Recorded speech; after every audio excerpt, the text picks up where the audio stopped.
Hey guys, welcome to Apple and Spotify. You can rate and review us. Check us out on YouTube. Hit the like button, subscribe, and tell me how amazing my bald head looks. Oh yeah, your beard's looking nice. Thank you.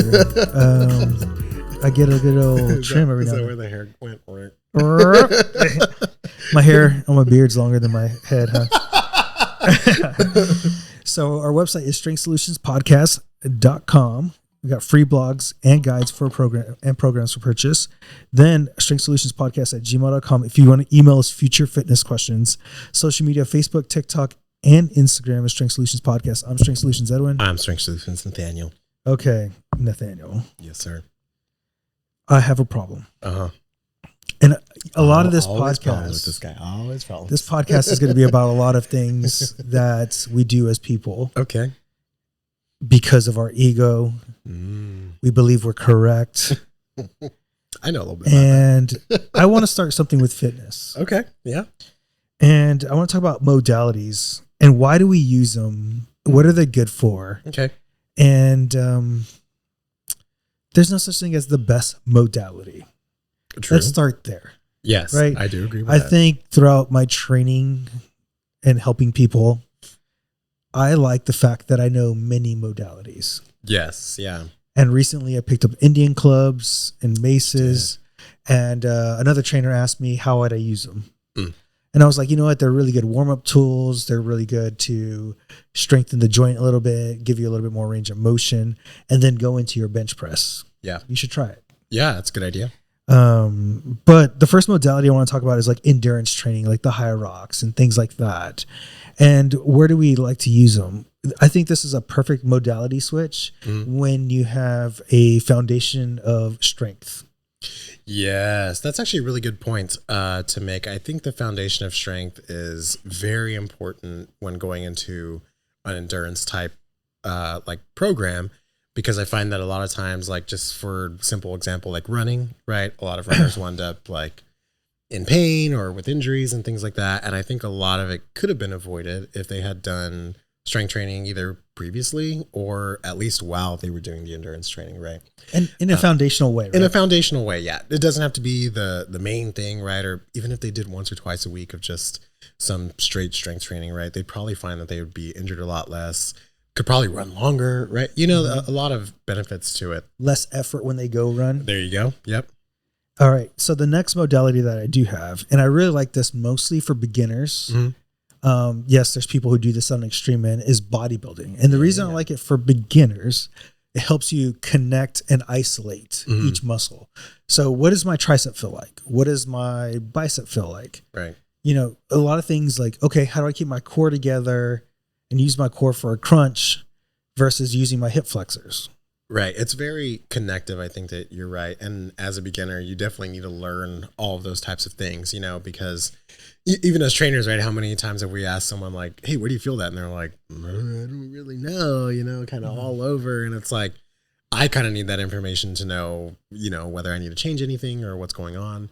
But it also, I think, helps later on when moving into other types of training, right? Like I did bodybuilding type workouts for the first like 3-4 years of me trying to get into training, you know, and it took me forever to like feel my lats or like, especially the harder, you know, muscles to kind of connect to. But now that I can, it helps my lifts now. Yeah. Cause now you can gauge your lats while you're barbell back squatting to kind of squeeze the bar and hold it a little bit better.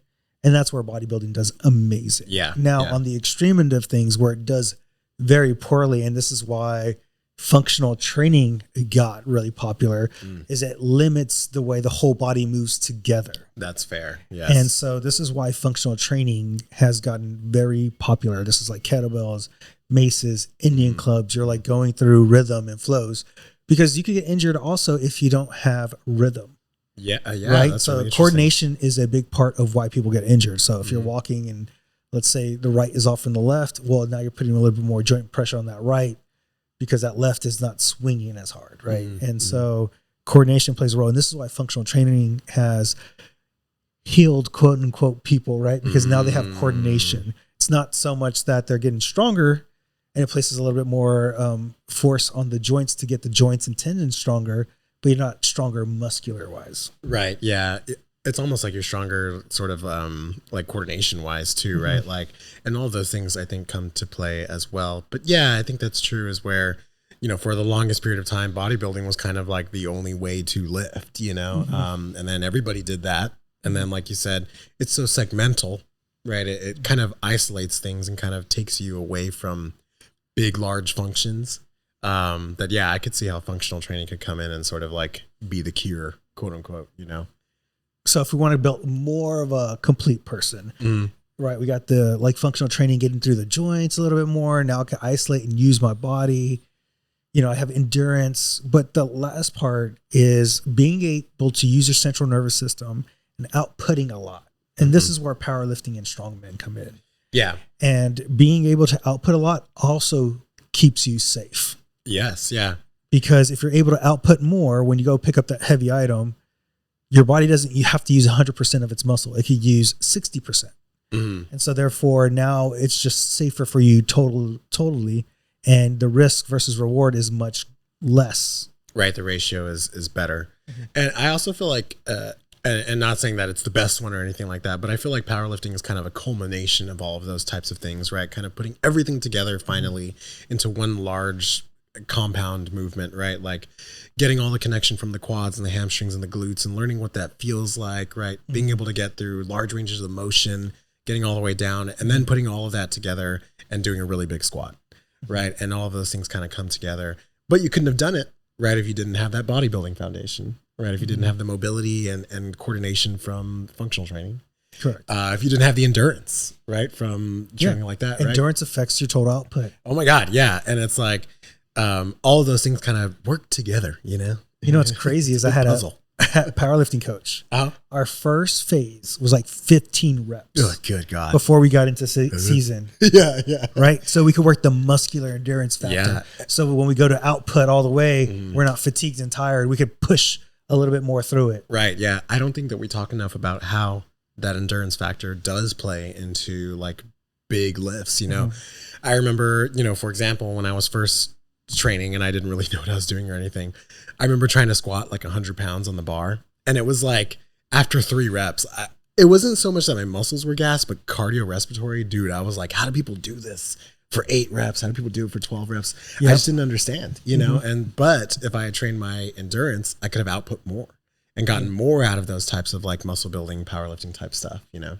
It's amazing to me, like when I watch like influencers too, and I've talked to people, recently too, about like, oh, you start in this modality and all of a sudden you go in this modality, like this is the modality that helps me out. This is the thing that works really well. And in reality, it just helps you because you weren't doing it. Right. And it was the missing piece. Right? I tell you, there's a young kid at the gym and he was going wide grip and he was outputting a lot. And he's like, dude, my triceps were just weak. So I went narrow and now my tricep feels better. My bench is better that way. And I was like, it has nothing to do with that. It's just, this is new. You're getting a novel stimulus. It's building your tricep. It's not that you couldn't build your tricep before.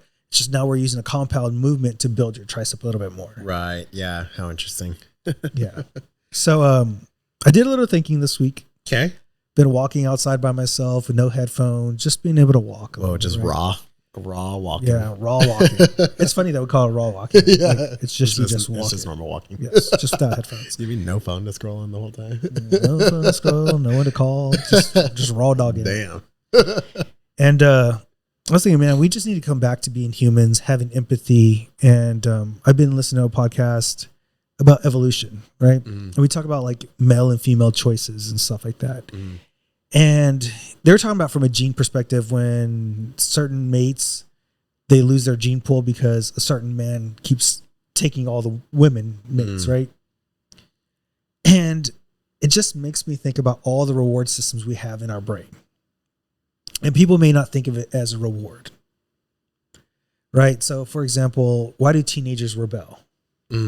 It was actually a reward system so that we didn't mix our gene pool, because we were in small villages. So maybe I get a teenager from that village to come over here. It forced you to leave. Forced you to leave. It forced you to explore, right?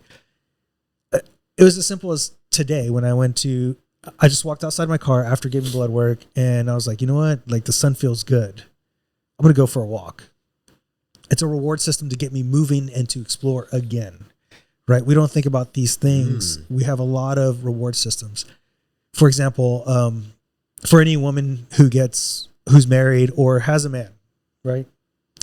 There's a reward system for men to look at every woman and get sexually activated. Guys could get excited off of rocks that look like boobs, right? Let's be real. Yeah. Or you'd be like, that looks like a vagina, right? I just heard a story about a statue somewhere that has like a really big rack. Yeah. And that, how many guys want to go there? It's like I guess the material on it is like wearing off. Kind of like the bull's balls? Yes. Yeah. Yeah. It's innate. We're animals. I think people forget that, right? But I think too, as animals, we learn to rationalize because we're humans and we're higher thinkers. So I sent you this thing with attachment Adam, and he was talking about vasopressin and oxytocin and not receiving as a kid, and that's why avoidant men cheat or whatever. At the end of the day, you got to take responsibility, right, for it, because you could be considered an avoidant man, right? Yeah. Have you ever cheated? No.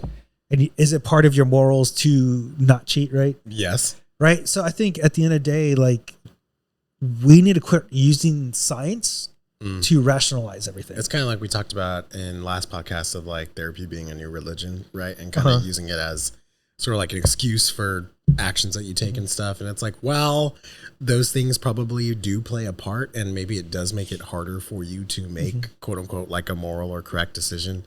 You still got to like do the work to figure it out, right?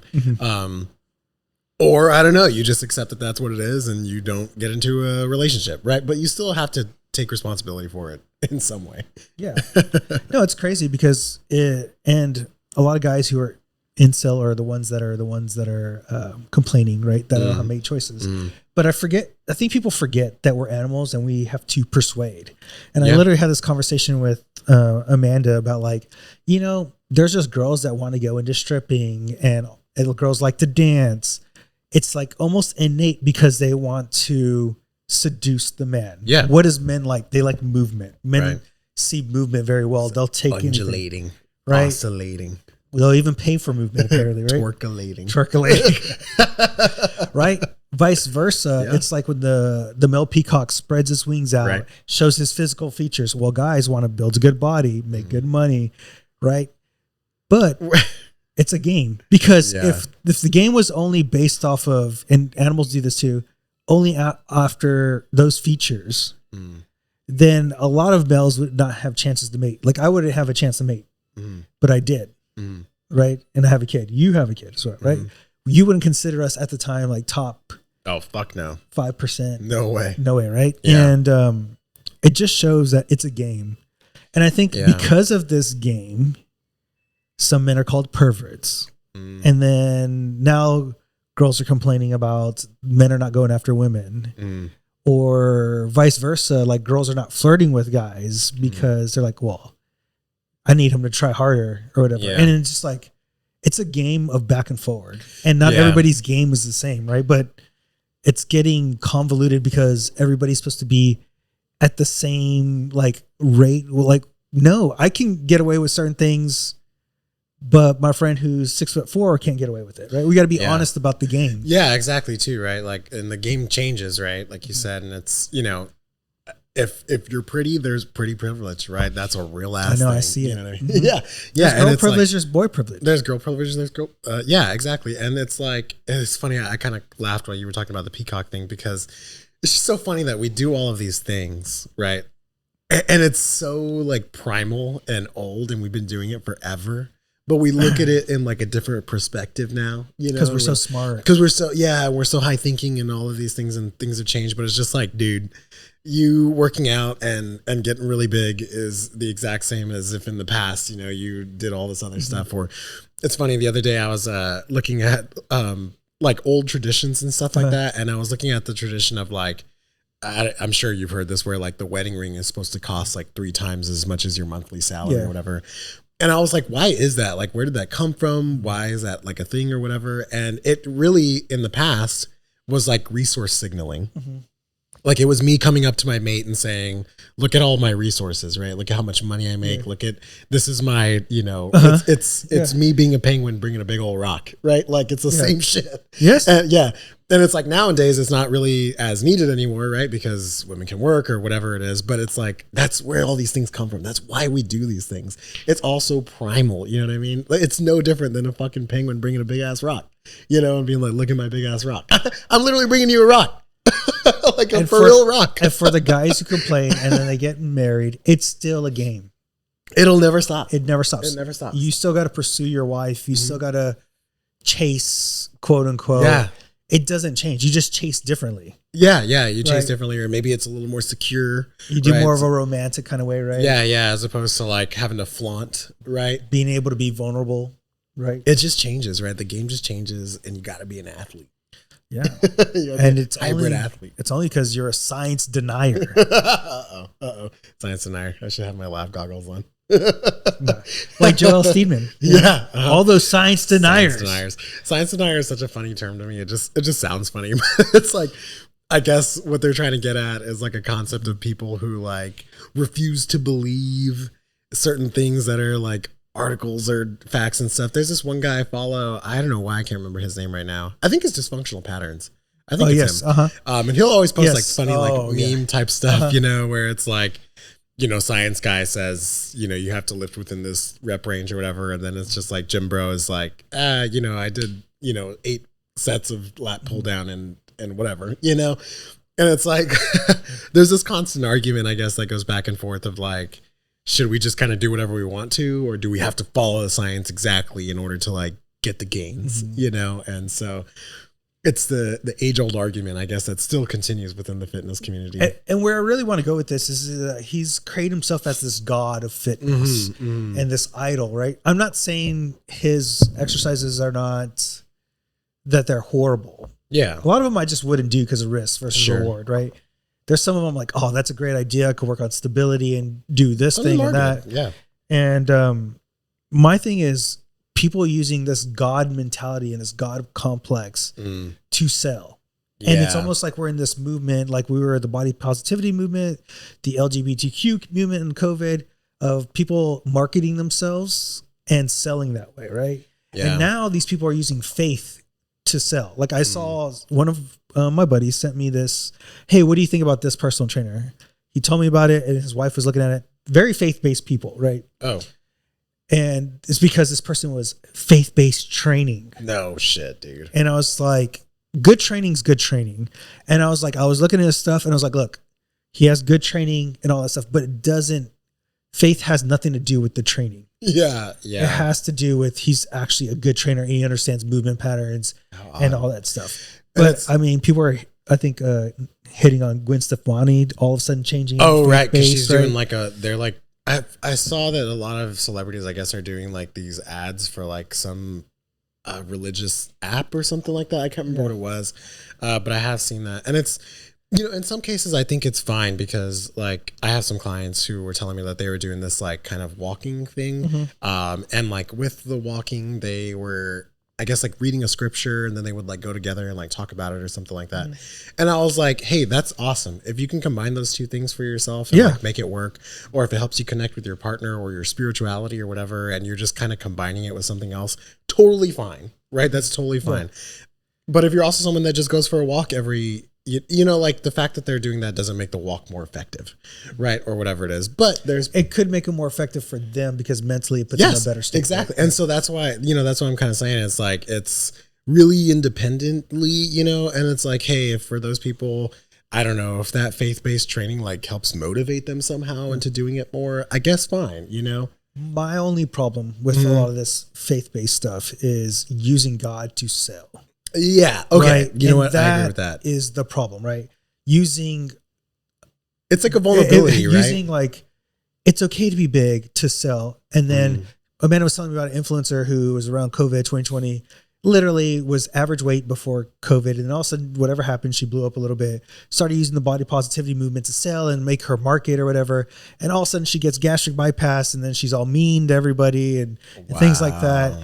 And she just literally used that movement to make money. Right. Because it's not be careful of those false people. Yeah. That's what I'm saying. And I agree with you. And bringing it back to like the science-based thing, I think that people use science, right, in the same sense of where it's like a selling tactic, right? Like, well, the research says, so that's why you should buy my book, right? Well, this said, or I did the experiment, or I did whatever, and that's why. And if you don't believe me, then you're wrong, right? Yeah.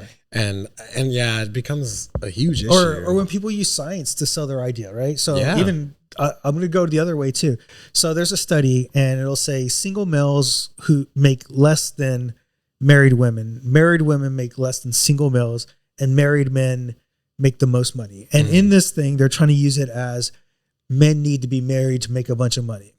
Now, where the study goes wrong, right, is literally a lot of these men are single, making a lot of money. Then they get married. So they go into the other category. So what you're doing is choosing a biasy, because the men who stay single were already broke to begin with. You're just making it fit the narrative. You fit your narrative, right? They get married. I know a guy in particular who's single to probably about like 50, gets a girl pregnant, stays with her, was making a lot of money, but he would move into that married category right away. And now suddenly he's like a top earner. He's a top earner. Yeah. Because he's married, right? All right? He was a top earner before he was married. Yeah. And so we got to be careful with the way we read studies and stuff like that, you know, or think there's one size, one rule fits all. So like Ronaldo was getting criticized, or his girlfriend was getting criticized because she hasn't married him yet. She has 2 kids with him. They've been together for like 8 years. Look, if that works for them, fuck it. It works for them. Why do you care? Why does anybody in life have to work in one way? Like, you know, if you believe in Allah, you believe in, you know, God, or Hindu, like whatever you is, doesn't matter. I think what we need to come up with the human basis is like, okay, we know it's not right to steal from people, hurt other people, a morality kill compass. We all can agree on those things. Like, right. Why does it have to be like my religion's right? Why does my ego have to be bigger than the other person? I don't know. It just makes no sense. And it bleeds into fitness. Yeah. I mean, if Jesus was here today, he couldn't even feed the people because they're like, I'm vegan, I'm omnivore, I'm carnivore, I can't have this, I'm allergic to this. Everybody would be on the 5 loaves of bread, 2 fish diet. Yeah. Oh man, dude, it's wild. It's just wild, and we keep on. I think we just revolve this circle back and forward. Yeah. Just like, I think right now we're in a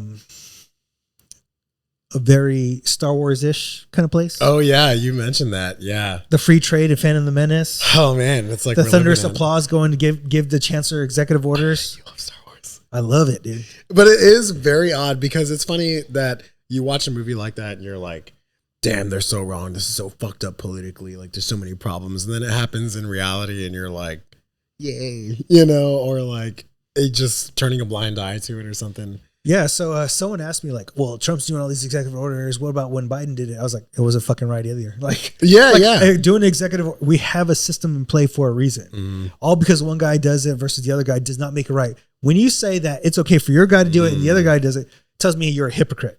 And it tells me all you care about is being right and being on your side. And then also, I'm like, okay, then what if a Democrat gets elected next, right? And they do a bunch of executive orders. You have to be okay with that then. Yes. Right? Because you said it was fine when Trump did it. Or you said it was fine when Biden did it or whatever. Like, then you have to be cool with it when the next guy does it. Because is it about the guy who's doing it? Yeah. Or is it about the order? You know what I mean? That's there's a lot of lying right now, right? And the numbers and the way they're doing stuff. And I was like, when is lying going to be bad? I don't give a fuck about this administration was lying. That administration was lying. They're Democrat. They're both lying. Talking about like morality, right? Yeah. Yes. God, man. Fuck. Okay, let's go to Ozempic, your favorite topic. This guy lost 150 pounds and he lost memory, sight, and hearing and can barely walk or eat. He lost a lot. So a lot of people are like blaming the Ozempic. Yeah. Stop eating. See what happens. Anything probably the same that does thing. that. Yeah, yeah. And it's like, that's poor doctor. Yes. Yeah. Poor Extremely doctor. poor. That's giving probably too high of a dosage. Yeah. Did he change any like working out habits, or you're eating less, but you're not eating meat or vegetables? And let's say you're eating processed food still, but yeah, you lose 150 pounds because there's a gas station diet study where he eats donuts, stuff, still loses weight. but you're not getting any nutrients in the body. There's just so much context that needs to be kind of added into that, because if you read a headline like that, you immediately go like, oh my God, Ozempic is bad, right? And who knows, maybe it was a side effect of the medication. Maybe it was like a secondary side effect where you're saying like, it's like, oh, he lost his appetite, so then he stopped eating and that was the actual problem.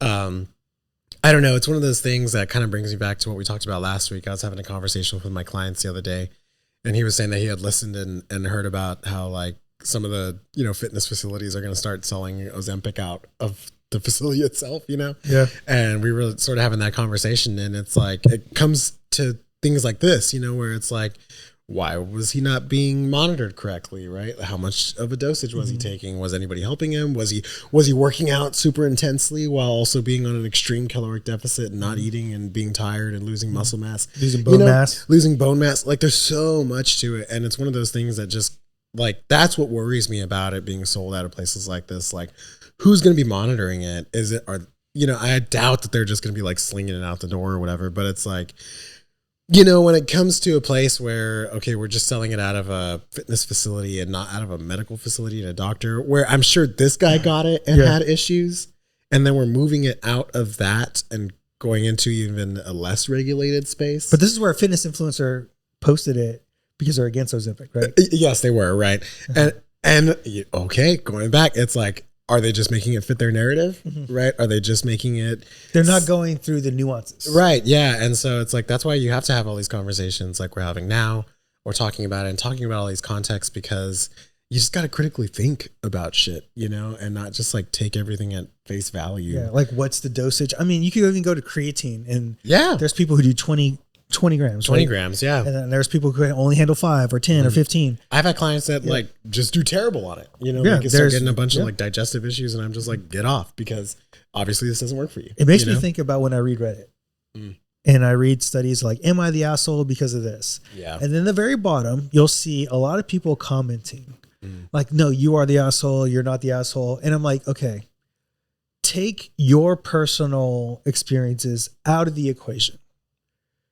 Take this person's idea of life. You don't know this person, so you're pretty much not qualified to say anything about their life, because you're getting one perspective. You don't know what happened throughout their relationship. So she could put that he cheated on her, but maybe she cheated first. She didn't put that on there. Yeah. Or she was mistreating him this whole time. So the way he handled it poorly. You just want like validation, cheated, right? And so people need to quit going into this global scale and try to fix everybody's issues.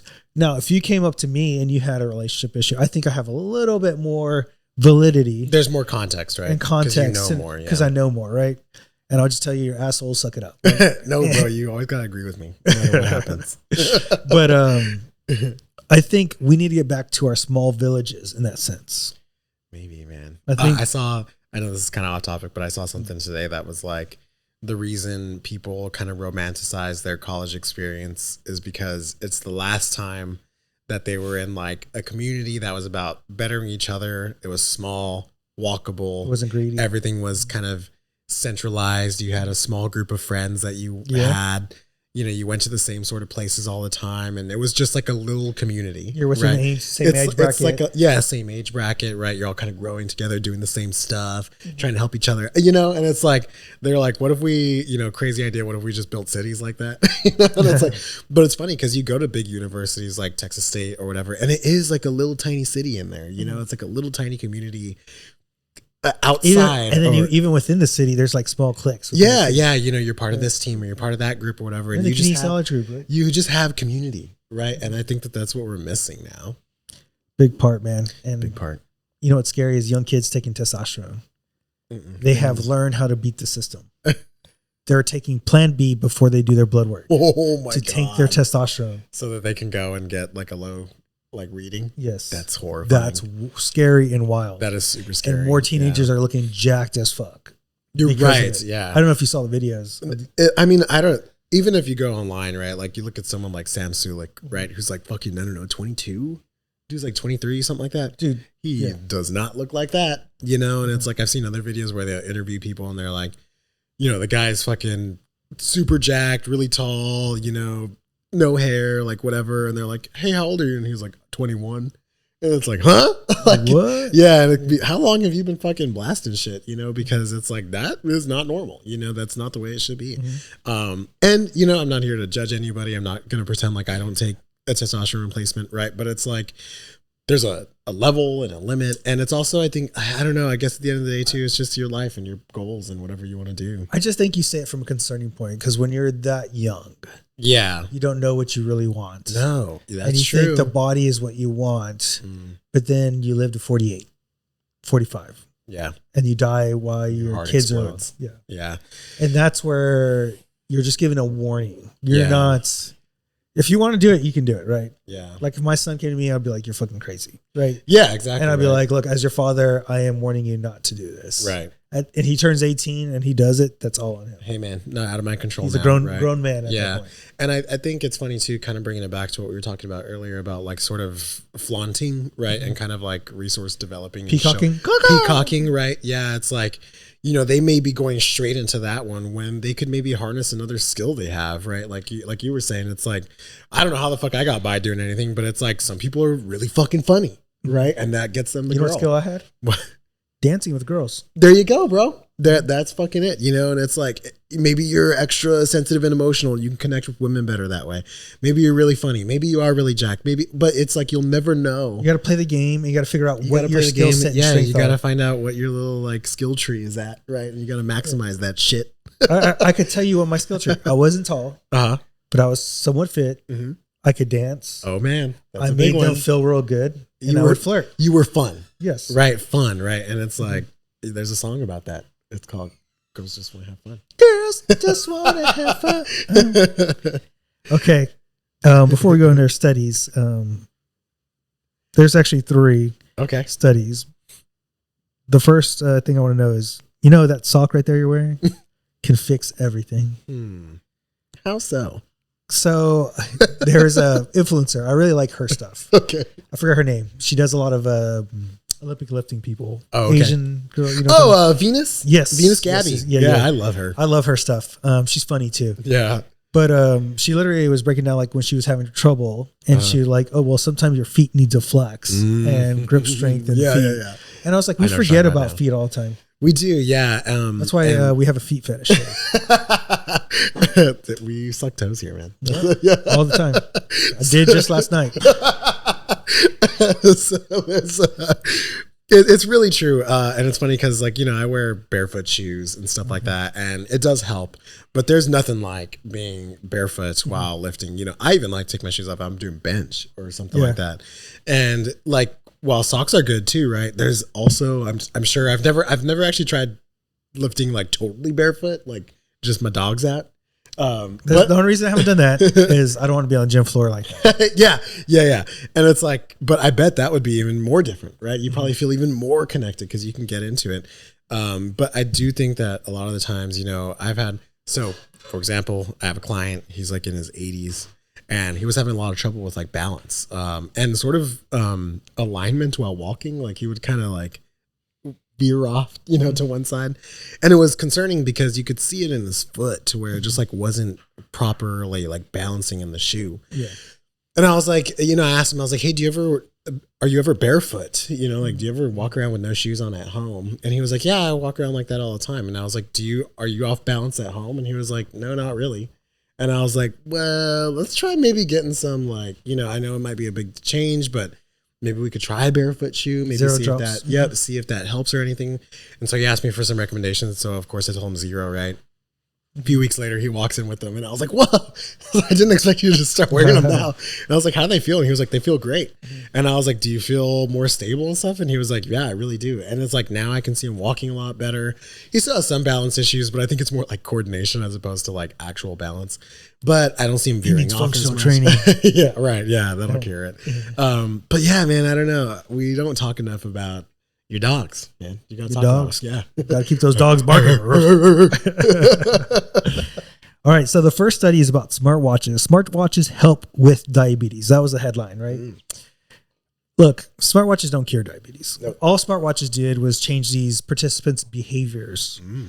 And so at the end of the day, it's a behavior change. So like they'll show like, oh, because of diabetes, it lowered down their A1C like at 1 point or whatever. And I'm like, well, that's because they started eating differently and all that. It's not the smartwatch itself. It's what do you need to do behaviorally? Yeah. That changes. And what's going to help you change that behavior, right? Because it also probably let them know how sedentary they were, right? I know some of them will be like, hey, you've been sitting for so long, you got to stand now. And I think that it kind of brings people, you don't know, right? You don't know what you don't know. So it's like, if I never have been told, hey, you're sitting down for 10 hours a day, you should probably get up and move. And then suddenly I'm being told every, hour to get up and do something. Like, well, obviously I'm probably going to get a little healthier. Yeah. And so I guess you could, again, make it fit your narrative, right? And say like, oh, it's the watch that helped. But really at the end of the day, when you boil it down to what it is, it's just a behavior change. Correct. All right, study number 2. New study links lower proportions of certain sleep stages in the brain changes associated with Alzheimer's disease. So within this, the proportions of stages, it was literally the REM sleep where you're a rapid eye movement, and then when the brain starts to slow down that are important. And they saw that as people got less and less in that as they age, that's when Alzheimer was more likely to happen. So they're talking about sleep as important to preventing Alzheimer's. Wow. How interesting is that, man? It's not interesting at all because we know sleep is important regardless. It's just it's just another behavior thing, right? It's so funny because I'll tell people all the time, I'm like, look, if you slept better, I bet 50% of your problems would just disappear. How many people overeat because they don't sleep right? Yeah. How many people are stressed and angry because they don't sleep right? How many people are not getting their work done? How many people are not working out because they're tired or making poor decisions, or their relationships are falling apart because they can't, like, dude, there's nothing like a good night's sleep. And I don't think that we understand that. And I hate in American culture that we sort of glorify not sleeping, as being like, oh, you're such a hard worker. And, oh, you're pushing it so hard and grind. And it's like, yeah, but you're also going to die.